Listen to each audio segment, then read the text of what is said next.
ආයිබෝන් කියලා පිළිගන්නවා ඔන්ලයින් සරසවිය YouTube channel එකත් එක්ක එකතු වෙලා ඉන්න ඕගොල්ලන්ව. මේක ඇත්තටම හදිස්සියෙන් ගින වීඩියෝ එකක්. විශේෂයෙන්ම මේ දීවර නිලධාරී විභාගයේ මේ මාසේ තියෙනවා. තව බොහොම කෙටි දවසක් තියෙන්නේ. ඒ නිසා ඒගොල්ලන්ට උදව්වක් විදිහට තමයි මේ වීඩියෝ එක අරගෙන එන්නේ. ඒ වගේම තමයි වීඩියෝ එක ඉවර වෙනකම් බලන්න. මොකද උපරිම ඔයාලට මේ ටික බලන්න විනාඩි 10ක් යයි. හැබැයි මේකෙන් ප්‍රශ්නයන් ප්‍රමාණයක් විභාගෙට එනකොට එතනදී ඔයාලට ඒ ලකුණු ප්‍රමාණය ස්කෝර් කරගන්න පුළුවන්. ඒ නිසා වීඩියෝ එක වෙනකන් අනිවාර්යෙන් බලන්න. ශ්‍රී ලංකාවේ දීවර භූමි ප්‍රදේශයට අයත් නාවික සැතපුම් ගණන කීයද?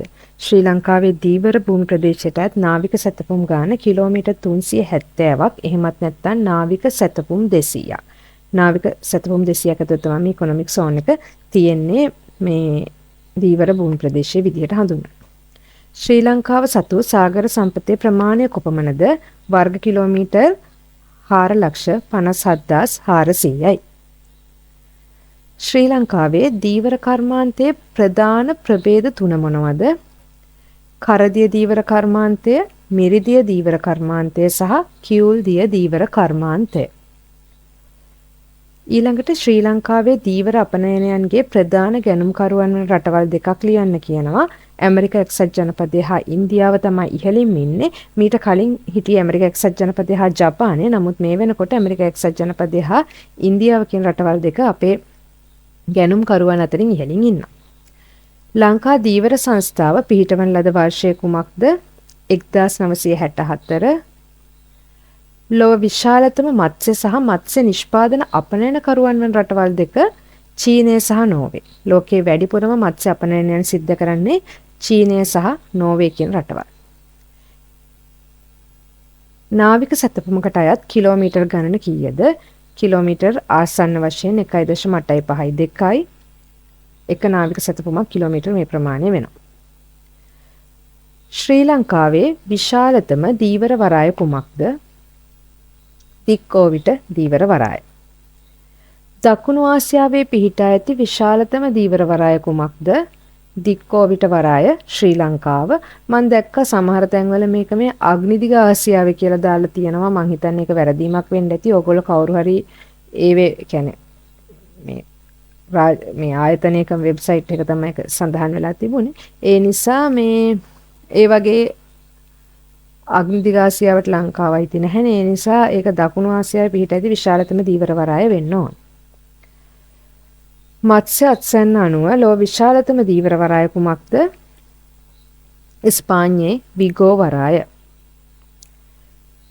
දීවර අමාත්‍යාංශයේ පිහිටවන ලද්දේ කිනම් වර්ෂයේද? 1970 වර්ෂය. ජීවමාන හා ජීව රහිත ජලජ සම්පත් සංවර්ධනය කිරීම සහ තිරසාර ලෙස උපයෝගී කර ගැනීම සඳහා විද්‍යාත්මක පරීක්ෂණ සිදු කිරීම හා සේවා සැපීම සිදු කරන ආයතනය කුමක්ද? සරලව කිව්වොත් සාගර සම්පත් ආශ්‍රිත විද්‍යාත්මක පරීක්ෂණ සිදු කරන ආයතනය ගැන මේ අහන්නේ. ජාතික ජලජ සම්පත් පරීක්ෂණ හා සංවර්ධන ආයතනය. මෙතන කියන්නේ මේ මත්ස්‍ය නිෂ්පාදන, මත්ස්‍යයින්, සාගරය, කොරල්පර ඒ වගේ ජීවමාන හා ජීව රහිත ජලජ සම්පත් මොනවා හරි ජලජ සම්පත් ගැන විද්‍යාත්මක පරීක්ෂණ සිදු කරන ආයතනය මොකක්ද කියලා අහන්නේ. ඒක ජාතික ජලජ සම්පත් පරීක්ෂණ හා සංවර්ධන ආයතනය. එය හඳුන්වන කෙටි නම නාරා. අර දිග නම දන්නේ නැති වුණත් ඕගොල්ලෝ අනිවාර්යයෙන්ම මේ නම අහලා තියෙනවා. නාරා එක කියලා තමයි කියන්නේ. ඉතින් මේ ගොඩක් මේ දීවර අමාත්‍යාංශය යටතේ තියෙන දීවර ආජල සම්පත් මේ දෙපාර්තමේන්තුව යටතේ තියෙන මේ ආයතනවල කෙටි නමින් තමයි ගොඩක් වෙලාවට ඒවා හඳුන්වන්නේ. ඒ නිසා ඔයාලා ජොබ් එකට ගියත් මේවා අනිවාර්යයෙන්ම වැදගත් වෙනවා. නාරා එක මීප් එක කොහොමද කියන්නේ? එතකොට මේ ජාතික ජලජ සම්පත් පරීක්ෂණ හා සංවර්ධන ආයතනය හඳුන්වන කෙටි නම තමයි නාරා කියලා කියන්නේ. නාරා ආයතනයේ පිහිට වූ වර්ෂය කුමක්ද? 1982. ශ්‍රී ලංකාවේ සමුද්‍ර දූෂණය වැළැක්වීම පාලනය කිරීම සඳහා පිහිටව ඇති ආයතනය මොකක්ද? සමුද්‍රීය පරිසර ආරක්ෂණ අධිකාරිය. ඒකටත් කෙටි නමක් තියෙනවා. මෙම ආයතනය අයත් වන්නේ කිනම් අමාත්‍යාංශික විෂයපතයටද පරිසර අමාත්‍යාංශය. මේක මම විශේෂයෙන්ම දැම්මේ. දැන් මේ සමුද්‍ර පරිසර ආරක්ෂණ අධිකාරිය අයිති වෙන්නේ දීවර අමාත්‍යාංශයට නෙවෙයි. ඒක දැන් අයිති වෙන්නේ පරිසර අමාත්‍යාංශයට. එම ආයතනය හඳුන්වන ලබන කෙටි නම කුමක්ද? මීපා. මේ ආයතනය හඳුන්වන්නේ මීපා කියලා. මේ ගොඩක් වෙලාවට මේ වගේ මේ ඉංග්‍රීසි නමේ මුල අකුරු ටික මේ එකතු කරලා තියෙන්නේ.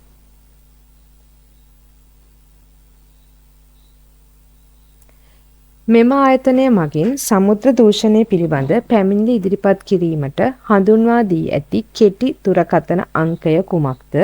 මෙන්න මේ 1949 කියන හදිසි එහෙම නැත්නම් කෙටි දුරකථන අංකය අර හොට්ලයින් එකක් කියලා කියන්නේ. එහෙම එකක් හඳුන්වලා දීලා තියෙනවා සමුද්‍ර ආරක්ෂණ අධිකාරිය මගින් යම් කිසි තැනක සමුද්‍ර දූෂණයක් වෙනවා නම් මේකට කම්ප්ලේන් කරන්න පුළුවන්. කොහේ හරි මේවා විභාග වලට විතරක් නෙමෙයි ඔයාලට සාමාන්‍ය ජීවිතේදීත් ඉතාම වැදගත්. කොහේ හරි දැකලා තියෙනවා නම් කර්මාන්ත ශාලාවක අපද්‍රව්‍ය කිසිම නියාමනයකින් තොරව මුහුදට එකතු කරලා තියෙනවා. එහෙම නැත්නම් ඔයාලා දකිනවා නම් මොකක් හරි දීවර යාත්‍රාවකින් තෙල් කාන්දුවක් වෙනවා හරි සත්තු මැරිලා ඉන්නවා හරි මොනවාම හරි විදිහකින් සමුද්‍ර පරිසර පද්ධතිය යම්කිසි හානියක් වෙනවා දකිනවා නම් මෙන්න මේ අංකයට කතා කරලා පැමිණිල්ලක් ඉදිරිපත් කිරීමේ හැකියාව තියෙනවා. දීවර හා ජලජ සම්පත් දෙපාර්තමේන්තුව අයත් වන අමාත්‍යාංශය කුමක්ද? දීවර අමාත්‍යාංශය.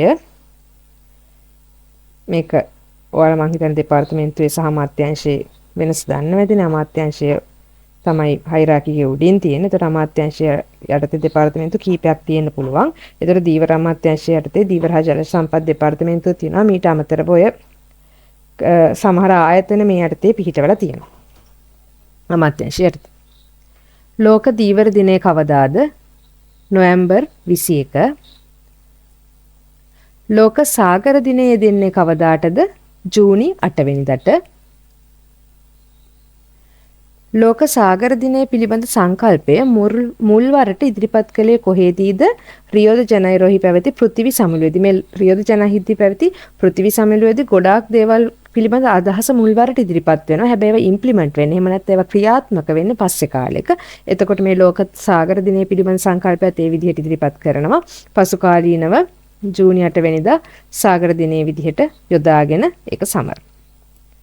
ඊළඟට පෘථිවි වායුගෝලයේ ඇති ඔක්සිජන් වලින් කිනම් ප්‍රමාණයක් සාගරය මගින් නිෂ්පාදනය කරන්නේද? 50-80 ප්‍රමාණයක්. ඒ කියන්නේ ගොඩබිම තියෙන ශාකවලට වඩා මුහුදේ තියෙන ඇල්ගී සහ මේ ජලජ ශාක වලින් වැඩි ඔක්සිජන් ප්‍රමාණයක් පෘථිවි වායුගෝලයට නිදහස් කරනවා. ජාත්‍යන්තර වෙරළ පිරිසිදු කිරීමේ දිනයේදී ඇත්තේ කවදාටද? නොවැම්බර් මාස 3 වෙනි සෙනසුරාදා. ඒ කියන්නේ නොවැම්බර් මාසේ ගත්තට පස්සේ ඕනෑම අවුරුද්දක නොවැම්බර් මාස 3 වෙනියට එන සෙනසුරාදා තමයි ජාත්‍යන්තර වෙරළ පිරිසිදු කිරීමේ දිනය කියලා කියන්නේ. මෙවර ලෝක දීවර දින තේමාව කුමක්ද? නොවැම්බර් 21 තියෙන දීවර දින තේමාව මිනිසුන් සාගරයේ සහ දේශගුණයේ සඳහා තිරසාර දීවර කර්මාන්තය සහ වගකිය යුතු ජලජීවී වගාව උත්ප්‍රේරණය කිරීම. ඉතින් මේ කෙටි ප්‍රශ්න වලට තමයි මම ගොඩක් ફોකස් කරන්නේ. මොකද ඔයාලට එන්නේ බහුවර්ණ සහ කෙටි ප්‍රශ්න සහිත ප්‍රශ්න පත්‍රයක් සාමාන්‍ය දැනීමට. එතකොට එතනදී සඳහන් කරලා තිබුණා මේ ගොඩක් මේ දීවර සහ මත්ස්‍ය කාරණා පිළිබඳව විමසීමක් කරනවා. ඊට අමතරව ලෝකයේ සහ දේශීයව කාලීනව වැදගත් වෙන තොරතුරු සහ සාමාන්‍ය දැනීම යන කරුණු ගැන ප්‍රශ්න පත්‍රයේ තියෙනවා කියලා. ඉතින් මේ අපි කලින් සකස් කරපු PDF එකක් තියෙනවා. මේ විශ්වයේ දෙසතියක් කියලා වැඩසටහනක් කරන අපේ channel එක හරහා ඕගොල්ලෝ අනිවාර්යෙන් දැන් මේ මාත් එක්ක එකතු වෙන පළවෙනි වතාවට නම් දීවර නිලධාරී තරඟ විභාගය සඳහා ඕගොල්ලෝ පායිදාරින් අනිවාර්යෙන් ඔයාලා ඉදිරියේදී තරඟ විභාග වලට මුහුණ දෙයි. මේක ප්‍රතිඵලෙන්න කලින් තව තරඟ විභාග තියයිනේ. එතකොට ඒවටත් ඕගොල්ලෝ මුහුණ දෙනවා. ඒ නිසා ඒ වගේ වෙලාවකදී මේ කියන්නේ මේ කාලීන තොරතුරු සහ කාලීන තොරතුරු හා සම්බන්ධ සාමාන්‍ය දැනීම සහිත PDF එකක් සකස් කරලා තියෙනවා 2024 ජූනි ඉඳලා 2025 ජූනි වෙනකන්. ඒ කියන්නේ මේ අපි ඇත්තටම හැම සති දෙකකට සැරයක්ම ඒ කාල සීමාව තුල වෙච්ච කාලීන තොරතුරු සහ සාමාන්‍ය දැනීම ගැන කතා කරා. සති දෙකෙන් දෙකට ඒ විදිහේ වැඩසටහන් 20ක් අපි කරාට පස්සේ ඒ 20 කතා කරපු ප්‍රශ්න සහ පිළිතුරු තමයි මේ PDF එකේ තියෙන්නේ. ඒක නිසා මේක අර දැන් 2025 ජූනි කිව්වම දැන් ගොඩක් ඈත වගේ හිතුණට මේකේ ඇත්තටම ඒ කාලීනව වැදගත් වෙච්ච තොරතුරු සහ ඒ ආශ්‍රිත සාමාන්‍ය දැනීම අඩංගු වෙනවා. ඒ නිසා ඔයාලට මේ PDF එක මිලදී ගන්න පුළුවන්. එතනින් පස්සේ තවත් වැඩසටහන් 8ක් විතර මේ වෙනකොට කරලා තියෙනවා විෂය දෙසතියක්. ඒ වීඩියෝස්ුත් බලන්න. ඒකට අදාළ PDF එක ඉදිරියේදී අරගෙන එන්න බලාපොරොත්තු වෙනවා.